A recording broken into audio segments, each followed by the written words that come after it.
Hey, what's up, Star Wars Destiny fans? This is Symbio from T3 Gaming, and I'm here for another Star Wars Destiny video. Today we're doing something a little different. Our 530 Destiny group in Chico, California decided to try to create a format for playing Star Wars Destiny in a more thematic way. Now, we all love this game because of the amazing Star Wars universe it's in, and how much we love Star Wars and the characters, the upgrades, the vehicles, and the weapons. So it's, as it stands, Star Wars Destiny is a very thematic game. But when it comes to standard format and trilogy format, usually the best decks or the most competitive decks aren't necessarily thematic. Sometimes they can be, like Sabine and Ezra is technically thematic. But we were trying to come up with a way to make it even more thematic so that it actually kind of seems like you could reenact elements of Star Wars canon from films or books, or just to be able to pair, to kind of force you to pair characters together that appeared in Star Wars canon and be able to build a deck that's even more as thematic as you could and be able to play it in a format where it doesn't get destroyed by Bro TK or something. So we came up with this theme format just for fun. I'm decided to put a video out there because maybe somebody else would like to play it or try it out. I know that there are other people that are, if you're hanging out with your friends, of course you can come up with your own theme deck and try to build a really themed deck. But we wanted to try to do it in a way that you could have a little tournament or a group and have a set of rules that you could sort of go by. And as I was going down this rabbit hole, I realized that it is not easy and it is very hard. There's a lot of gray areas when it comes to determining what is thematic and what one person thinks is thematic and another person doesn't. So take this all with a grain of salt. If you're really interested in maybe trying out a new format and you love Star Wars, this is definitely for you. And maybe you can get your group to try something like this, and definitely let me know what you think. It is not perfect, and I definitely don't consider myself a super knowledgeable Star Wars aficionado. I love Star Wars, but I definitely am not someone who knows, all the little details. I use the web for a lot of the information that I find. So anyway, I hope you guys enjoy this. Let's get started. In this PDF format file, I will be linking in the description. You can find the rules for the Star Wars Destiny theme format. Again, like I said, it's just a suggested framework for playing Star Wars Destiny. It is not related to anything Fantasy Flight is doing. This is not an official or in any sort of way. And the goal is to just enhance the thematic element of the game and to kind of encourage you to play thematic cards. And the more thematic your deck is, the more consistent it gets to be. So all the rules for building the Star Wars Destiny Infinite format deck apply, and that's what's so amazing and fun about this, is that it got me even more excited about deck building, just to see what you could build to make it even more thematic. Because if you build a thematic deck right now, in general, like if you wanted to build like 5 Jawas, which I know someone did, it's really cool, but it gets destroyed by, all the meta decks in the standard format. And I love the standard format, and that's super fun too, but this is just a different way of playing the game. So, and I think that's what's so interesting about this game, is that you can play it a lot of different ways. So moving into this, let's look at what are the restrictions that we're applying to this format that make it a little different. So first, let's go through the characters. So the characters have to appear together. So the characters you play, that you decide to play in this format, have to appear together in a Star Wars film, TV show, book, radio show, video game, or comic graphic novel that is accepted as part of Star Wars canon. And I know there's some debate as to what's canon, what's not canon. And in this situation, we're just using Disney canon as the canon. And I link you to Canon Killer Base, which is what's showing up over here on the left. It's a website that kind of goes through, well, it does give you a chronological order of events for all the Star Wars universe that's considered part of Star Wars canon. So any characters that appear together in any of this media can be played. All right, so next, non-unique characters must have appeared as an unnamed character with your other characters in Star Wars canon.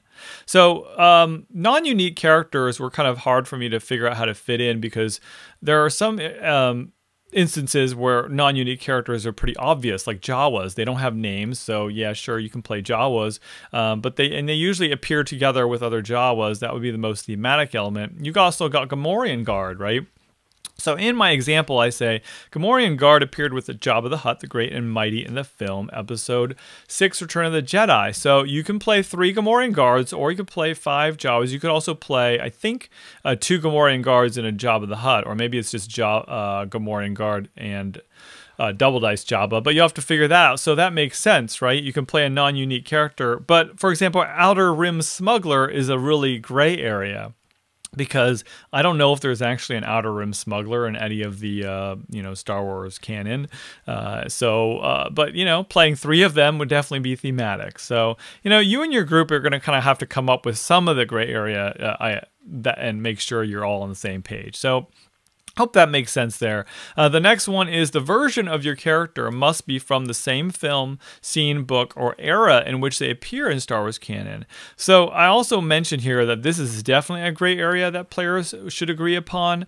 I know that, there are some people that, will want to play Luke and Yoda together, because we don't really have a Dagobah Luke yet from Episode 5, Empire Strikes Back. But we do have the farm boy Luke from Episode 4, A New Hope. So people are playing Elite Luke with Elite Yoda, Wizened Master, which technically, if you look at the version, those never actually appear together.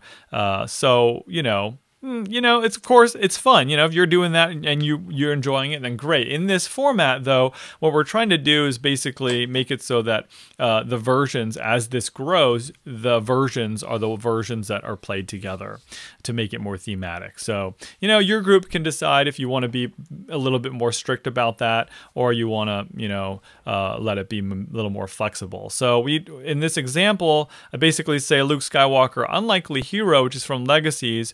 Because he's from Episode 4, A New Hope, that version of Luke cannot be played with, for example, Obi-Wan Kenobi, Jedi Master. Jedi Master is from the Clone Wars and never appears with Luke Skywalker, that version. So as in this example, we're saying that he can only be played with Obi-Wan Kenobi, the mysterious hermit from Spirit of Rebellion, I believe. So that's an example. I know it's super, strict in this case, but the idea here is that as you move on, you're getting this more thematic feel for this format in this game. Okay, the last element or restriction of this characters is totally optional. In our group, we decided to make it so that Kylo Ren, Tormented One's character ability cannot be used. And the reason why is because if somebody decided to bring him and play him, it would just make everybody, pay, because most of the thematic decks are almost all going to be mono color. Not always, but very likely. And part of the fun of playing mono colors is having a lot of synergy between like all of your scoundrel yellow cards and your yellow characters. And Kylo Ren just makes it so that, when he activates, you're taking 2 damage. It's just not that fun. I left in the Kylo Ren Starfighter just because, as you can see down later, it's not that consistent. You still have to pay for it and get it out and roll the die. So for now, that's something that your group can decide on. All right, so moving into the cards in the deck. So what are some of the restrictions that we're putting on those? The first restriction is that a unique card must have one of your character's names on the card. So for example, if you want to try to play Rey's lightsaber, you have to play Rey as one of your characters. You can't bring Rey's lightsaber if Rey isn't there. Makes sense, right? It's very more thematic. You can't play Maul's lightsaber, unless you're playing Maul. I think it's a pretty self-explanatory, and I think it's nice because it kind of limits those powerful and unique weapons to being on your force. All right, so this is probably the number one biggest change, is that only 1 copy of each card can be included in your deck. And so this is done to try to balance it out so that, okay, yeah, you got a second chance, you got Force Illusion, but you only got 1. And so, maybe you're not going to draw it when you need it, or you may not draw it until the very end, and you only get to use it once. So, okay, that helps to balance out the game.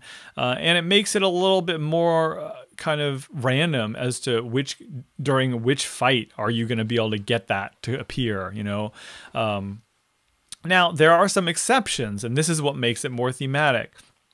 So we did the 1 copy of each to balance it out, to try to make it a little bit, less powerful. Okay, so the next is exceptions to the 1 card rule. If any of the following thematic conditions are met, you get to include 2 copies of that card. So this goes back to what I was saying, is that so we want to encourage theme build, and the more thematic your deck is, then the more consistent it will play. So we're trying to come up with a way to make theme a little stronger. Now, I will tell you off the bat that the 1 card copy of rule, even if you build this theme deck and you choose to just build it with 1 of each card and just pick the most meta cards, the best mitigation, the best recurrence, cards, you're still going to be, they're still going to be better. We decided not to restrict the theme deck to having every card have to be thematic, because it just closes a lot of possible options for decks. So all right, so moving back into this, 2 copies of every card. So you get to play 2 copies of every card only if it meets these thematic conditions. So the first thematic condition is that if the card is unique and has one of your characters' names on it. So you get to play 2 of Rey's lightsaber if Rey's one of your characters, or you get to play 2 of Maul's. Pretty straightforward. Even Maz's goggles, if you're playing Maz, you get 2 Maz's goggles. Just makes it a little more consistent, right? Okay, next is the card has a picture with one of your characters, and we put in parentheses any version. So it doesn't matter what version or how old or the age of your character is, but if the card has a picture with one of your characters, you get to use it. And the example, you get 2 copies of that card. So remember all these thematic conditions just to give you 2 copies of the card. Okay, so you can use 2 copies of Rise Again if Darth Vader is one of your characters, because there's a picture of Darth Vader on it. Also, another example is that even if it's a body part, and or you can prove or show that that's their body part, you can include 2 copies of Reaping the Crystal if Ezra Bridger, Force-sensitive thief, is one of your characters, because in the Rebels TV show and the art that shows him reaping the crystal is Ezra's hands. So it's really fun trying to explore this, but you can also get into some arguments with friends about yes, that is, or no, that isn't, and that's what the web is handy for, and particularly Wikipedia. And we'll go into that in a little more detail later down the line. But so the funny thing about pictures of cards is that this was tough because most of the time it's very thematic, but you're for example, Into the Garbage Chute, is a picture of Luke and Han and Chewie, and Leia in the garbage compactor, and it's actually saying, you're putting them into the garbage chute, but they're in the picture in the card. So thematically, it doesn't make sense that if you're playing Luke, you get that card. It actually makes more sense that the Empire characters would be playing that card. But for the most part, 90% of the time, the picture idea works. So you get 2 copies if the picture. Another example of a body part is Force Speed. Is that if you're playing Luke Skywalker, you can use Force Speed, 2 Force Speed in your deck. And the loophole is that it's a picture of Boba Fett, right? So if you're playing somebody with Boba Fett that's blue, you get 2 Force Speeds. So that's a loophole. Anyway, all right, next, another thematic condition is if the card is an upgrade. Now, I'm being very specific here. If it's an upgrade, weapon, or equipment, or it's a support, which in this support category is vehicle, droid, or artillery. So if either of those are used or appears with one of your characters, any version of your character in Star Wars canon, then you can use 2 of that upgrade or support. And there's a specific reason I'm not including upgrade abilities in this example. So, and there's also other things like upgrade title.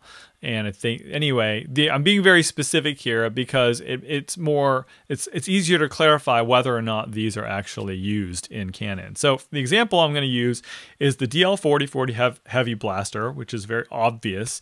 It's used by Han Solo in the film Episode 4, A New Hope, of course, and multiple films and other areas in Star Wars canon. And then another example is Chopper, the upgrade droid, appears with Kanan Jarrus in the Rebels TV show and many other characters. So it's saying you can use 2 of those in that situation. First Order TIE Fighter appears with Kylo Ren in the film Force Awakens, so you can use 2 Force Order TIE Fighters. So any upgrade weapon equipment or support vehicle, droid, or artillery that appears with one of your characters in any Star Wars canon you get 2 of.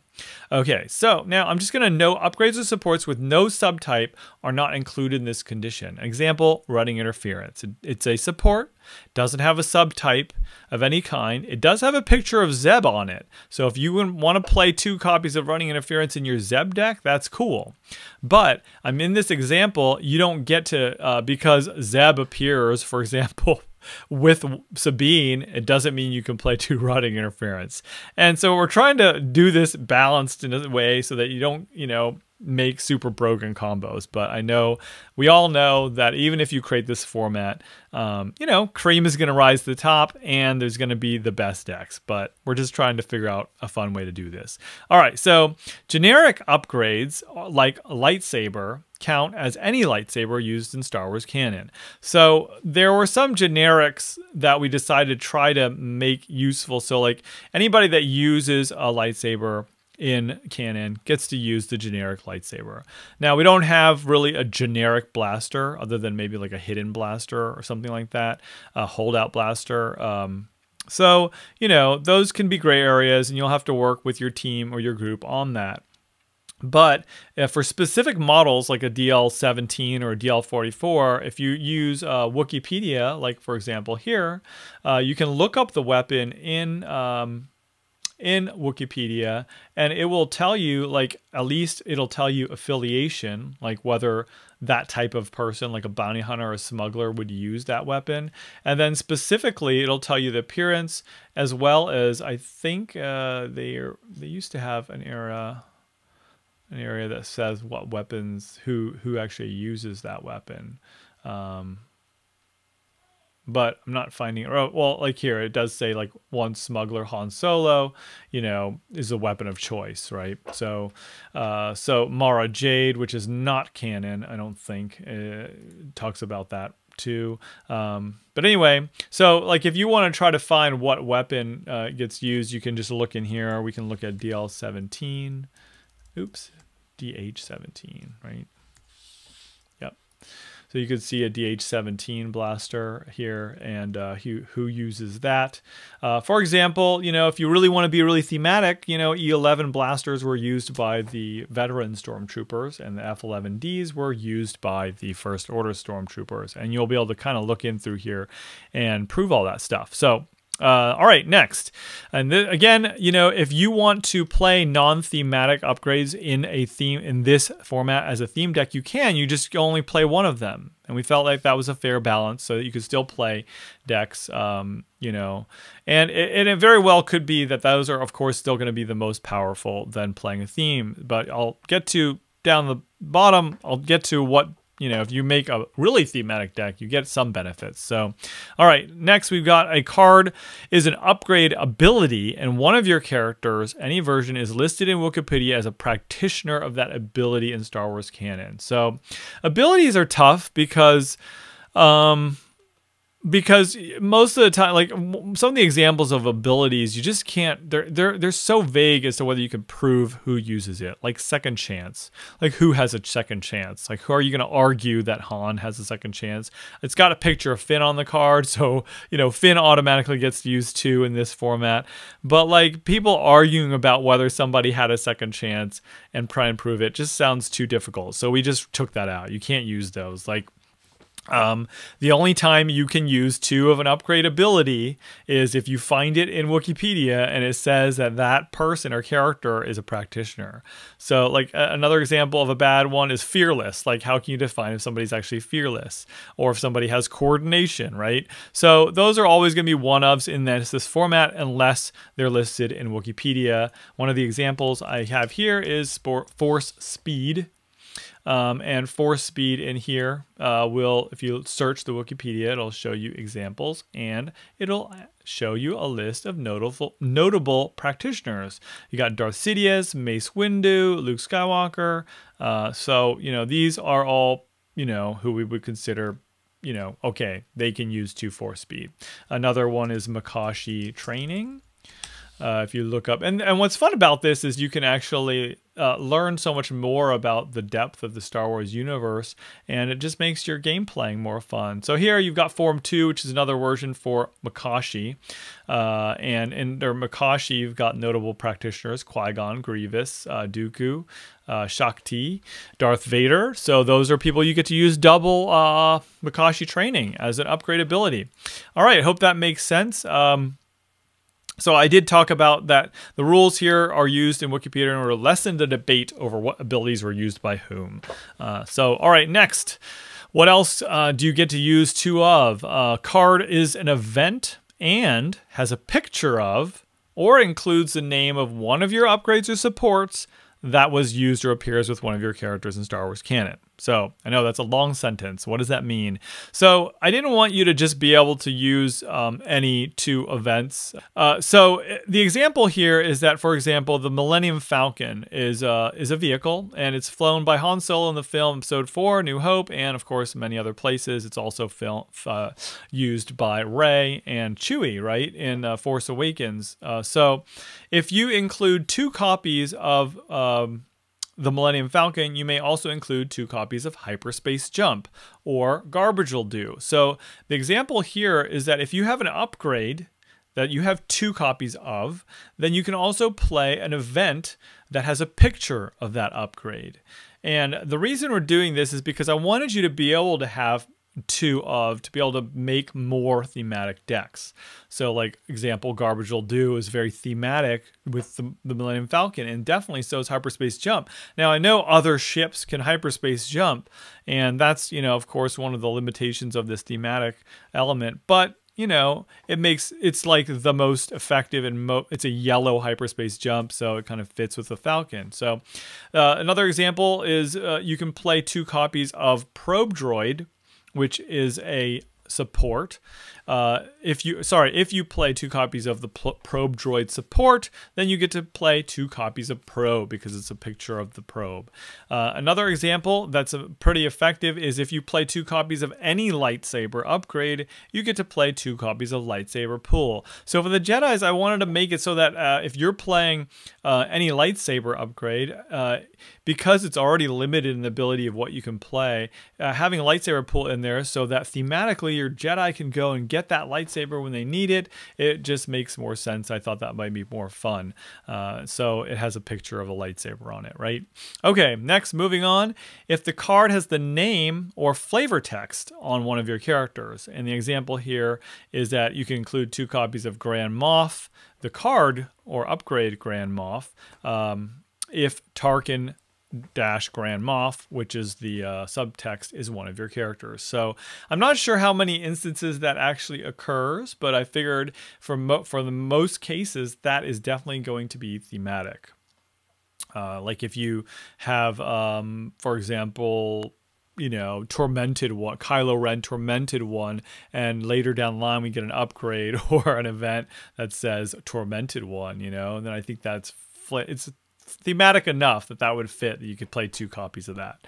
All right, next we've got card as the name of a phrase used or spoken by one of your characters in Star Wars Canon. Now, I don't know how many times this comes up either, but I thought it would be cool, and it probably happens. I'd love to hear if more people can find more of these. I have not, you know, I'm not good enough with Star Wars lore that I'd be able to just think at the top of my head. So anyway, the example here is Boba Fett says he's no good to me dead in the film Empire Strikes Back. So if you're playing Boba Fett, Deadly Mercenary in a deck, then you get to include two copies of the card No Good to Me Dead. Pretty straightforward. And I just link you to Wikipedia. I think it's a great place to do your research. All right, so those are the restrictions for upgrades, events, other cards in your deck. So to wrap it up, pretty much it's one of any card, and then two of only thematic cards, and then these are the restrictions on what are theme cards. Okay, and then next we move into Battlefield. So one of your characters, not both or not all three, just one of your characters has to have appeared on the planet or location of your battlefield in Star Wars Canon. So if you're using any reference, whether it's a film, comic book, or whatever, one of your characters has to have appeared on that battlefield to use it. Like you cannot use like Lothal a Lothal battlefield with like Luke Skywalker, because he probably never went to Lothal. I mean, unless somebody, maybe he did, and I'm just totally out of it. So maybe a bad example, but I'm just saying, you know, they need to have appeared on the planet or location. So the example here is if you're playing Boba Fett again, Deadly Mercenary, since he appears on the planet of Tatooine in the film episode 6, Return of the Jedi, then you can play the battlefield Moisture Farm, Tatooine. So Moisture Farm, of course, is the location, Tatooine is the planet, and I don't want you to be so restricted that, you know, you have to have appeared the location. We just don't have that many battlefields. So makes more thematic sense for you just to, if you've been on the planet or one of your characters, you can use that battlefield.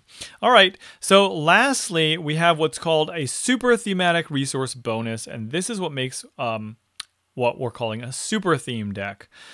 So again, the format is designed to encourage thematic play, and I was trying to figure out ways to make it so that the more thematic your deck was, the better it would be.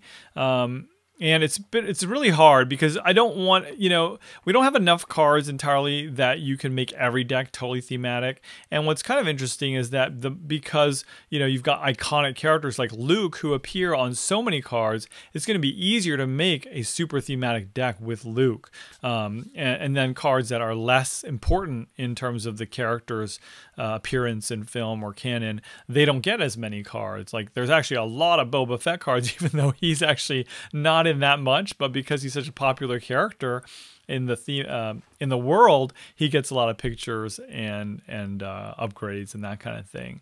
So anyway, we're trying to figure out a way to make it so that a more thematic deck, you know, to boost its power level. So if your deck is able to include 2 copies of each card, so that means every card in your deck has, all the decks in your cards are 2-copy cards, and that means that they've complied with all of these thematic elements, then you get to start each game with 1 additional resource. Okay, it's not each round, it's just each game. So it's like having an automatic profitable connections plot if you make a super theme deck. Okay, so I just want to be clear, your deck cannot contain a card where only 1 copy of that card is included. You have to have 2 copies of every card to get the super theme deck. And that means that your deck has to have complied with all these thematic elements. Now, as an option, if your group wanted to just do super theme decks against each other, that would be really cool because, you know, I think in general, we know super theme decks, even though you're starting with 4 resources potentially, if you're playing like Profitable Connections and a super theme deck, which I'm going to show you an example, that's really powerful. But still, if you don't have like, you know, Easy Pickings, Into the Garbage Chute, Force Illusion, Second Chance, you know, like really powerful cards, then, you know, you're probably still going to lose, right? So anyway, but it was an exploration, and we actually recorded some games for you guys to watch so you could see how this plays out. All right, so that is it. The longest part, of course, is what complies as a thematic card, but essentially those are the rules. At the bottom, I do give you an example of a super theme deck that gets the +1 resource bonus per game, and then I also just give you an example of a deck that is not a super theme deck but still fits in this format. So let's first take a look at this super theme deck, okay? So in this example, we are using, let's just go back up here. Characters have to appear together in the Star Wars film canon, or sorry, Star Wars canon. And so we're going to play Bossk at 1 die Bossk and 2 die Boba Fett. And we're going to show you a real quick clip here.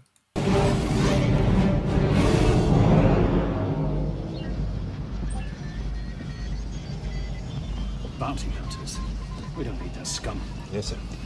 Those rebels won't escape us. Bossk. There's Boba. Bosk's feet. Sir, we have a priority Also, from the start. IG-88 appears in this scene.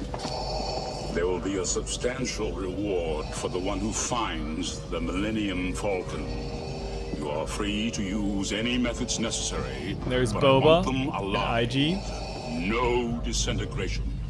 And so, of course, you know, you could actually play, you know, anybody that appears in this example together. But in my example, this is the scene where Boba and Bossk appear together. So I'm playing them together. They're going to be bounty hunters, and they're going to be chasing down some, you know, scoundrels and rebel scum.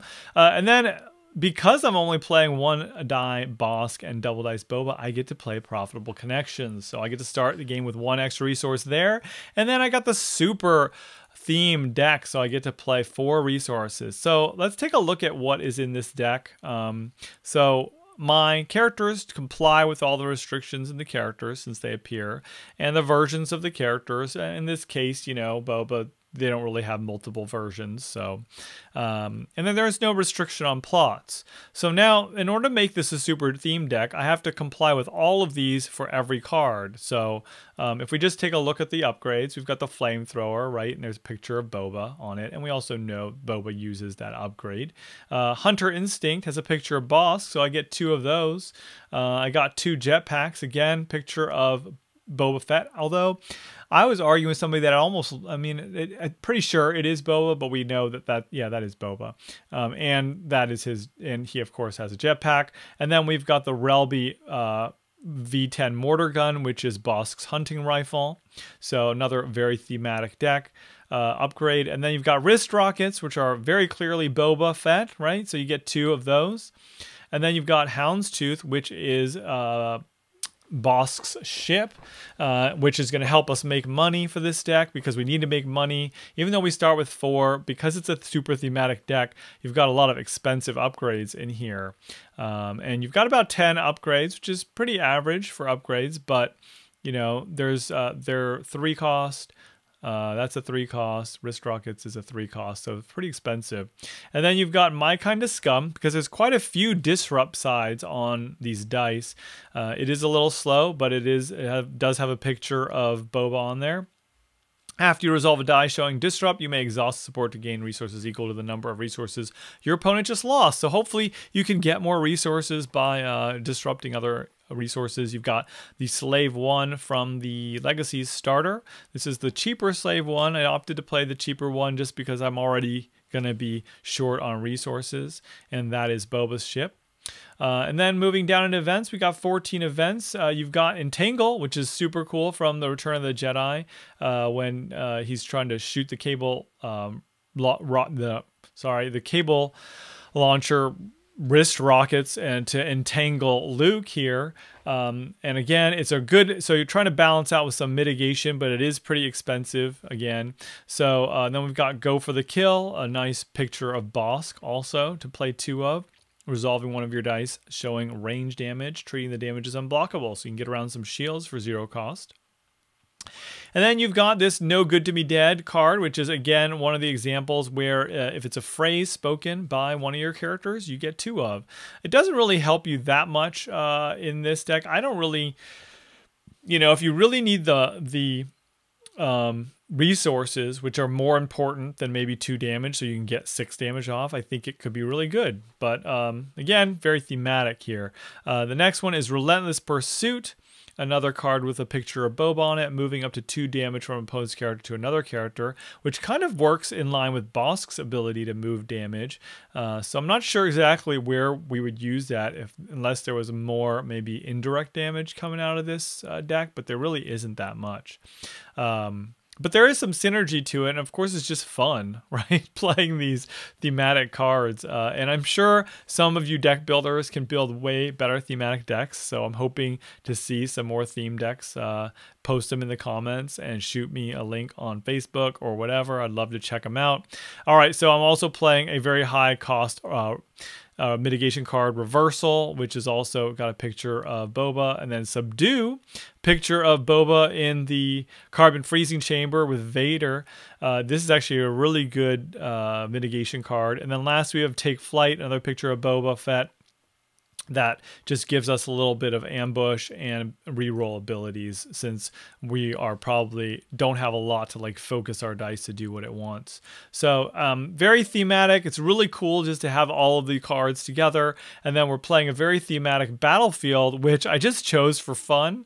It's definitely not necessarily going to make my deck better, and actually it would be worse because I only have 3 dice anyway. But I just thought it was cool taking Bossk and Boba out to chase down some rebels to you know, put him in the freezing chamber. So that is my super theme deck, and I did publish this on SW Destiny DB, so you guys could take a look at it. It's also in the PDF file, right? Okay, so now let's just quickly take a look at a non-super theme deck. I'm just going to use this Luke Obi-Wan deck as an example. Let's go back here. So what we did, we're taking the farm boy Luke, playing him at 2 dice and a 1 die Obi-Wan from Spirit of Rebellion. I figured that would be probably better because Obi-Wan Kenobi was going to be guardianing damage, and you don't want to maybe play. I mean, you could play him at Elite and Luke Skywalker at 1 die, but you know. And maybe that's the way to go, because you could play 20 and he could be... No, yeah, so you can't do that. Never mind. You have to play 1 die Obi-Wan, 2 dice Luke, unlikely hero. So that would be... Yeah, that works. So, you know, you guys could take a look at this, but what I did want to show you an example of is how if you play 1 of every card, you're going to be able to play all the better weapons, right? Like Ancient Lightsaber. I got a Force Illusion in there, Heirloom for the redeploy. You know, I've got 4 speeds in there because Luke uses 4 speed. Even though Obi-Wan Kenobi's, Luke Skywalker's lightsaber isn't actually, you know, something that he has at this time, I'm playing 1 of it. And I could play 2 of it just to get another lightsaber in here. I've got 1 with the Force. And if you look in here, you've got a lot of other really good cards like Guard, Caution, even though they're not technically, like... In this example, you could play 2 Caution if you're playing Obi-Wan or Anakin because of the picture, but you don't get to play it in this in this version of the deck or this theme deck. You only get 1 of. So you can still play quite a lot of really good cards, Sounding Alarm, Synchronicity, and you get the 2x Willpower because of Luke Skywalker's picture. That kind of thing. You get R2-D2 because he's, of course, a support that has appeared with one of my characters. So it's pretty cool, and it works very well with vehicles too. When we get you know, an X-wing, we'll be able to put that in this deck too. And you've got Obi-Wan's Ghost here with It Binds All Things, so you get 2 of those. So really fun, and I think this deck would probably be a little stronger than the super theme deck, but hard to say until you play these out, and you're going to play Moisture Farm with on Tatooine, right? So very, very cool. Anyway, that is the example of the theme deck. We're going to show you some videos of our tournament that we had and let you know how that goes. And please give it a try. Let me know what you guys think of this format. And if you guys do try it, let me know what you thought. I think there definitely could be tweaks to it. So let me know what you think could be tweaked to make it a little bit either more encouraging for theme decks to be stronger, or maybe make it so that you know, I'm trying to simplify the rules as much as I can while still making it work as a thematic, you know, format. All right, I'll be putting links also to the games that we play with our theme formats for you to check out too. So hope you enjoyed that, and we'll see you next time on T3 Gaming.